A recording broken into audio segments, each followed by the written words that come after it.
Okay, everybody, welcome to episode 7, or at least I think we're on episode 7, and officially 9 weeks out from my competition, which again is on August 13th. Now, right off the bat, some of you guys might be wondering, Igor, what the hell is going on? Why are you in the UK? Why are you in London, of all places? And there's actually kind of a big reason for that, besides just like, oh, my girlfriend and I wanted to take a vacation or holiday. No, there's kind of a reason for that.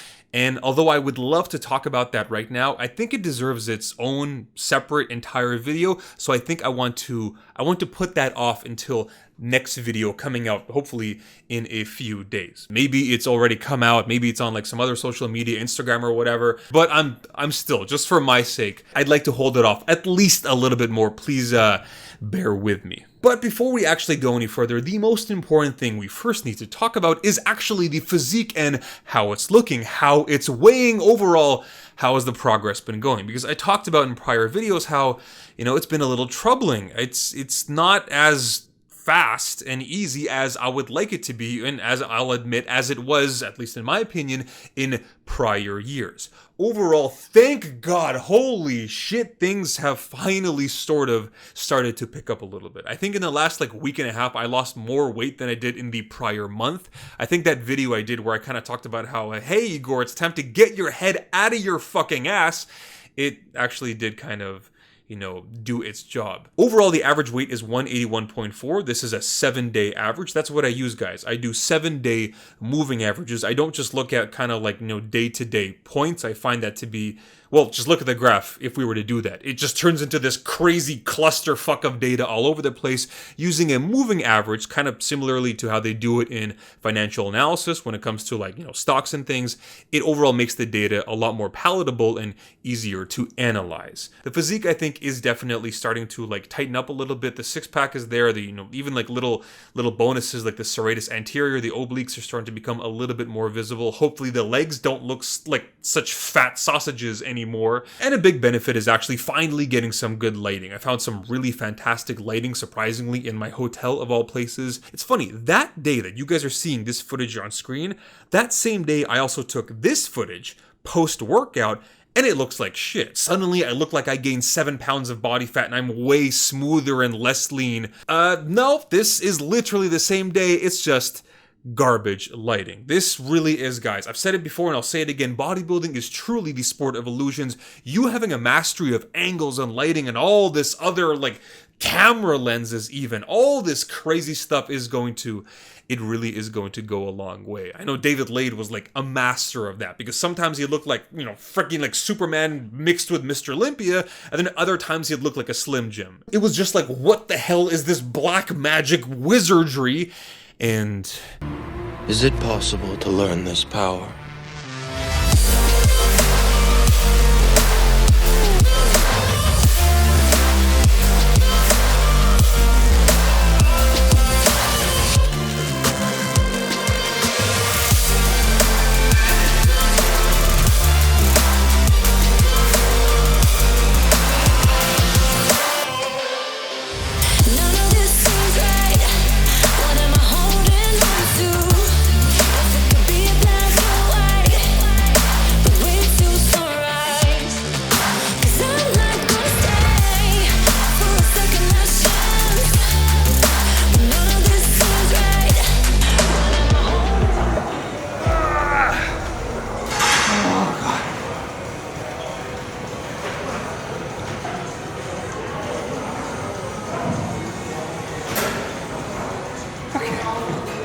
So one thing that a lot of you guys have recently mentioned to me, and this kind of sucks, my protein has always been known for being very fair prices. And by that I mean it's relatively inexpensive. Now, the prices recently have not been as great as they used to. And a lot of people keep asking me, Igor, what the hell is going on? Is my protein changing? Is this, is that?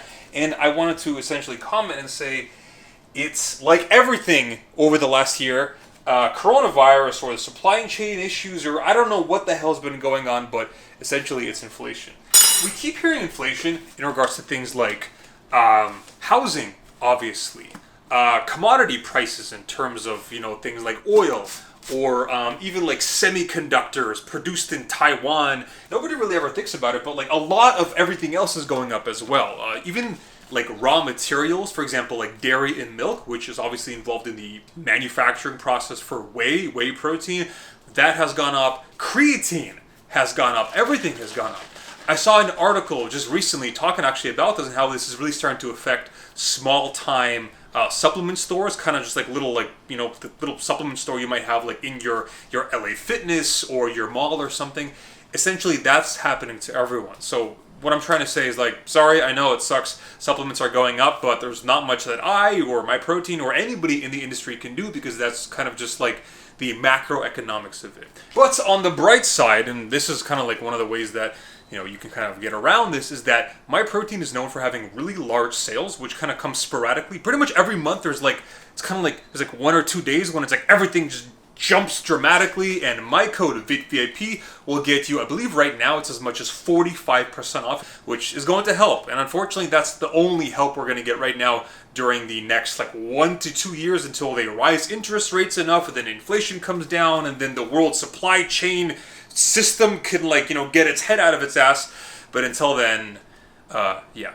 So today I wanted to talk about kind of a very important topic, and this is actually a very important problem that I see a lot of people making, and unfortunately it's something which I myself did as well. Also, while I talk about this, I'm going to throw some training footage on screen right now. You guys just saw this is a back workout from about a week and a half, 2 weeks ago. So for the record, I am actually leaner than this.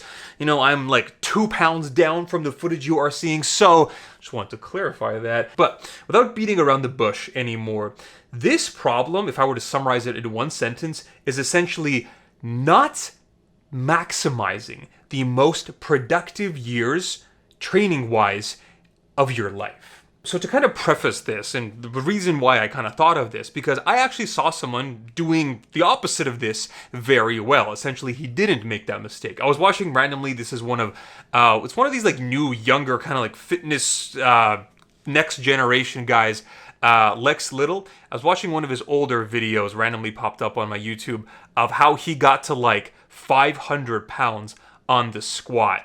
And it was from like 225 or something. It was a preposterously big increase on his squats over the course of, I think it was like maybe like a year and a half or something. Now, right off the bat, a lot of you guys are probably going to immediately jump into my comments. I could already hear the keyboard warriors right now. Igor, what are you talking about? This is such a terrible example. This guy's clearly a fake natty. He's on this, he's on that. Listen, I don't know. I don't honestly care. With guys like this, the controversy will never end. But that being said, this doesn't change anything. Fine, so let's say he was taking stuff. So he got to 500. Maybe naturally he'd get to like what, 450? Or maybe he'd get to 500, but it would take longer. I don't really know, and honestly, I don't really care. The underlying logic of why I bring him up, it's still there. So this guy trained earlier in his career, I just used that, in his training life, and he did so for a pretty long period of time. And he actually continues to do so to this day. He doesn't compete in bodybuilding. I don't think he's really had a legit long-term cut to get to like single-digit body fat percentage or anything like that to this day. He does powerlifting, I believe, for the most part.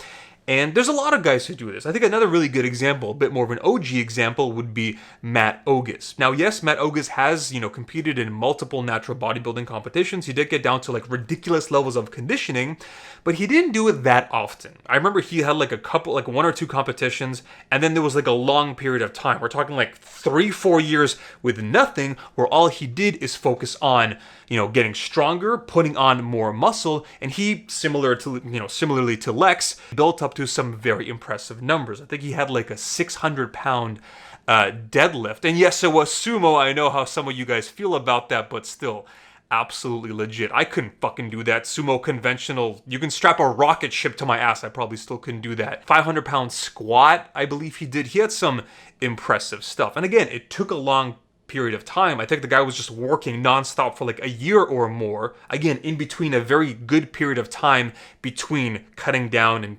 shows, and it worked. And the reason that I bring this up is because kind of a similar concept, not the same, but similar, People sometimes ask me about newbie gains, the most productive time in your life in terms of putting on muscle when training is such a new stimulus that you can pretty much look at a barbell and just immediately put on like 5 pounds of muscle, 20 pounds on your bench. It's like you can walk in the gym and work out like dog shit and it's still hard to not build muscle. People sometimes ask me, hey Igor, I fucked up. When I first started working out, I did things far from optimally in terms of training, in terms of nutrition. I didn't get enough protein. I trained with a shitty split, or I just half-assed it in the gym. Did I waste my newbie gain years? Am I never gonna get that awesome like first burst of muscle? In my opinion, the answer is no, because at the end of the day, you are still kind of earlier in that law of diminishing returns curve, and you still have a lot to go, and you can probably still put on a solid amount of muscle relatively quickly, as long as now you start doing things properly and you stop fucking around. However, kind of back to what I was saying, the problem is that would be if everything was in a perfect situation. And unfortunately, you can't keep doing this optimally forever without certain speed bumps in the road. And this kind of sucks because it's sort of like exactly what I did. And there's two kind of main, I would say, speed bumps down the road, which you are probably going to experience. Number one, for the majority of you, unless you completely don't give a shit about six packs or any of that good stuff, you are eventually going to try to cut down. This is what I did when I competed. I literally did men's physique shows getting down to 10% body fat or less, hopefully, in 2014, twice in 2015, 2016, and 2017. That's 5 competitions in 4 years. This means that I pretty much, during that entire 4-year time span, I probably never spent more than 6 or 7 months in an actual calorie surplus trying to put on muscle and strength. And out of those 6 to 7 months, probably the first 2 to 3 months was just getting back to normal, just gaining the muscle that you lost, let alone building any new muscle. Or maybe not even like cutting down, but just cutting down and staying there. I think like a good example of this would be who's that guy that unfortunately recently had that kind of controversy with the photoshopping or whatever? Alex something. He has a very good physique, but him trying to remain so lean, the guy's like barely 9% body fat or something, and he's been like that for the better part of a year now. It causes problems. For example, in one of his recent videos, he talked about how he now has essentially developed relatively low testosterone, I think clinically low testosterone outside of below the actual, natural healthy range. Being consistently lean, it's really going to inhibit your ability to put on muscle, put on strength, to do all these things that you probably, if you're watching this channel, want to do. But honestly, the second, and probably this is the bigger speed bump, even more so than the first one, and that is the issue that eventually, nobody likes to admit it. Everybody likes to believe that they're invincible. Eventually, injuries are going to catch up with you. You are a human being, and if you do this long enough, if you do this hard enough, it's gonna happen. Trust me, I thought the exact same thing when I was 21. I had no problems, nothing hurt, every movement I did, my joints just felt like butter. And then eventually, tick, 23, 24, elbow problem, knee problem, this. Fortunately, I've never had anything large. I've never needed surgery, but little stuff does get in the way, and these become a problem when you are trying to kind of rebound, especially out of a diet, and put on strength. And so because of that, you kind of not maximizing the most productive, and in this case, usually somewhat the younger years. And I mean that both by younger in terms of actual age and training age. Somebody who's 40 but has only been working out for a year, he might not be a spring chicken, but he's still a baby in terms of his training age, because he's only been in the gym for 1 year. A couple reasons behind this would be, number one, like I said, physical age. You probably are a bit more injury prone when you're 45 as opposed to when you're, 19. Another thing is just strength relative to body weight. When you start out, guys in the gym who are let's say you weigh $160, if you're benching 135, you're not even benching body weight, it's not that much. For your muscles, for your joints, for your connective tissue, you're still not at a point where you're actually, again, the heavier weight you lift, the increased risk of injury. I don't care how perfect your form is, I don't care how long you've been doing it. Yes, all these things can kind of mitigate it and help decrease the odds, but still, you doing a 1 rep max of 365 on the bench probably a much higher risk of injury than what you did years ago, even if it was still very difficult. Maybe your 1 rep max back then was 185, so relatively, like, they're both 1 rep maxes, they're both very difficult, but one is double the weight. Yeah, increased risk of injury, and this usually happens the longer we train, the older we get. And the last thing is honestly just time. There's kind of like a metaphor for this that I kind of think of, and it's a bit dark and a bit fucked up, but bear with me. Cancer. So for those of you guys that don't know, this is me thinking like 8 years back to like third year of physiology. Essentially what cancer is, unlike other pathogens and like diseases and like external shit which comes out and attacks you, it's not a virus, it's not a bacteria, it's just something, it's just a mistake in your body. Your cells, they divide and they replicate on like a daily basis. And unfortunately, sometimes when they have those replications, mistakes can happen. And these mistakes can be exacerbated by, carcinogenic factors. That's where like, certain dangerous substances, smoking, UV radiation, tanning, like all these things can unfortunately increase the risk of that. Essentially, when your cells divide, there's a potential for damage or mutations to develop like in your DNA. Now, the thing is, it's interesting. You guys ever wonder why, if that's the case with cancer, if there's nothing like externally attacking you, why does it seem to happen so much more often, obviously, in older people? One of the reasons behind this is because cancer actually has an accumulatory, if that's a word, factor. There are going to be these like issues which happen when your cells divide, but essentially it almost has to like build up to a certain threshold for you to actually have like a problem where your body can't like essentially like destroy those cells or protect against it, which is one of the reasons why you see it a lot more often in older individuals where it has accumulated to essentially a tipping point, like the pot has boiled over, where it's like, unfortunately, now you have cancer. Kind of dark, I know, but it kind of applies to injuries sort of like as well, because every time your cells divide, probably there's not much of a chance of you having one of these mutations which can down the road turn into cancer, but even if it's a tiny chance, because your cells divide trillions upon trillions of times throughout your life, every week, day, whatever, there's more opportunity for that to happen. So it's the same case here. When you're working out, even though there's not that much of a risk of injury, it's probably still going to happen. And so the longer you train, it's kind of like in the case, in the metaphor, the more you live and the longer and more cell replications and divisions you have, eventually those opportunities for cancer to unfortunately occur, they increase. Same case here. The longer you train, the more years you spend in the gym, lifting hard, training, doing all these things, the more and more chances there are for injuries to happen. And yeah, this is exactly what kind of happened to me. And now looking back on it, part of me wishes that maybe I hadn't done so many shows. And then it's like this constant back and forth where you regain the muscle and strength you lost plus a little bit is one of the reasons why in like 4 or 5 years, I only got like my squat. And again, I'm using strength as a proxy for muscle, but they are very correlated. It wasn't nearly as much as it could have been if I said just fuck it to dieting down and getting and losing all this weight and body fat and muscle, unfortunately, every year for like 4 or 5 consecutive years, as opposed to had I just, like in the case of Matt August, like in the case of Lex Little, just said, fuck it, I am doing this for like a year, 2 years, 3 years straight. I'm not dieting down, maybe like a mini cut here or there. I'm not going to persistently sit here with this obsession of trying to be like 10% body fat because God forbid I don't have dick veins going up and down like my abs and, I don't have a six-pack in the middle of January or some shit. I believe I could have made more strength, more muscle gain, more everything.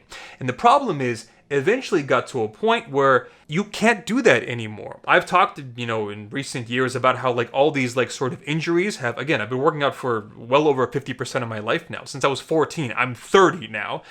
Injuries have started to accumulate to the point where unfortunately now, if I wanted to do that, if I said, screw it, I'm going to get into like 2 years of constant training to get my legs up, to get my squat up, to get all these things.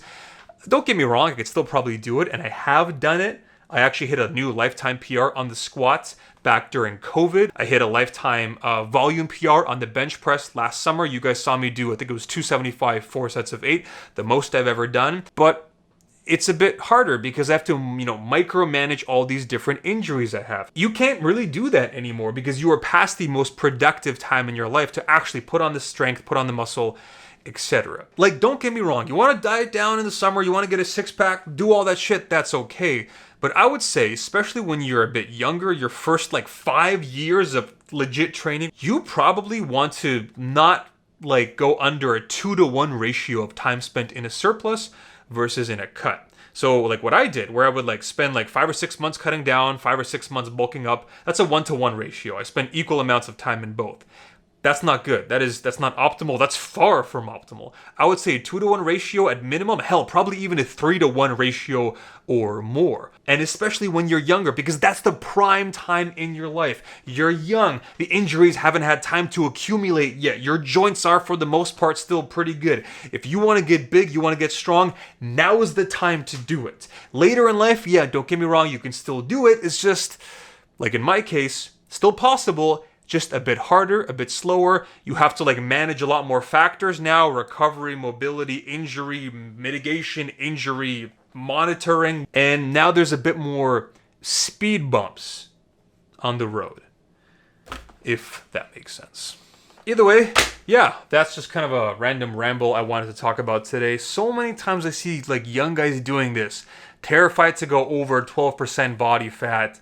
Same thing with just program hopping. That's another way to fuck yourself up. You know, people believing that they have to do a new training program every 3 months, otherwise, God forbid, your training gets stale. You need to do muscle confusion. You need to shock the muscle. You need to do all this bullshit. Congratulations, you have now become 3 out of 10 good at 12 different programs and lifts and exercises, as opposed to being 10 out of 10 good at, you know, the basics. It's just not necessary. Thanks for watching. As always, I appreciate each and every one of you, and stay tuned for the next exciting episode of me doing this on camera and eating a preposterous amount of egg whites and chicken breasts.